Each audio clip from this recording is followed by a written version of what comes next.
அனைவருக்கும் வணக்கம். யார் சிறந்த நண்பன்? சிறந்த நண்பன் புத்தகம் என்ற வடிவில் ஒரு சிறு கதைப்பகுதி. ஒரு சின்ன கிராமத்தில் ஆகாஷ் என்ற ஒரு சிறுவன் இருந்தான். அவனுக்கு நண்பர்கள் அதிகம் கிடையாது.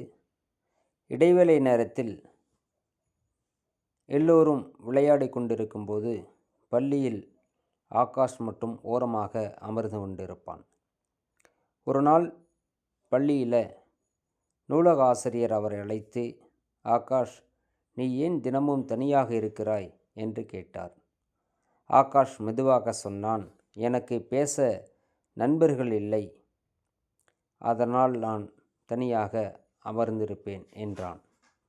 ஆசிரியை சிரித்தபடி ஒரு சிறிய புத்தகத்தை அவன் கையில் கொடுத்து, இந்த புத்தகத்தை படித்துப்பார் என்று சொன்னார். இது உனக்கு ஒரு நல்ல நண்பனாக மாறும் என்பதை குறிப்பிட்டார். ஆகாஷ் வீட்டிற்கு சென்றவுடன் புத்தகத்தை திறந்தான்.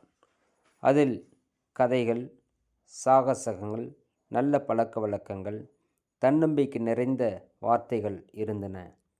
அன்று முதல் அவனுக்கு தனிமை இல்லை. மகிழ்ச்சி வந்தால் அவனுக்கு புத்தகம் கூட இருந்தது. துக்கம் வந்தால் புத்தகம் ஆறுதல் சொன்னது. பாடங்கள் புரியாத நேரத்தில் புத்தகம் அவனுக்கு ஆசிரியனாக இருந்தது. தவறு செய்தபோது புத்தகம் அவனை சரியான பாதைக்கு அழைத்து சென்றது.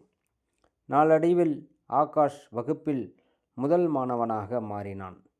அவனிடம் பல நண்பர்கள் சேர்ந்தார்கள்.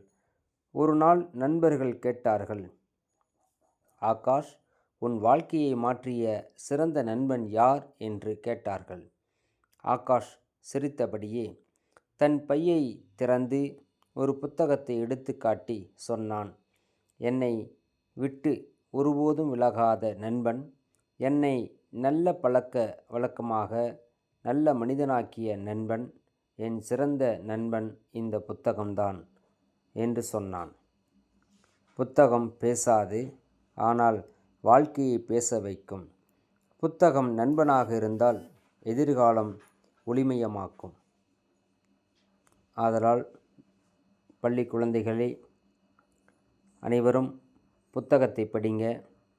செல்ஃபோனை அப்படி ஓரமாக தூக்கி போட்டுட்டு புத்தகத்தை படிச்சுட்டு வாழ்க்கையில் முன்னேறுங்க.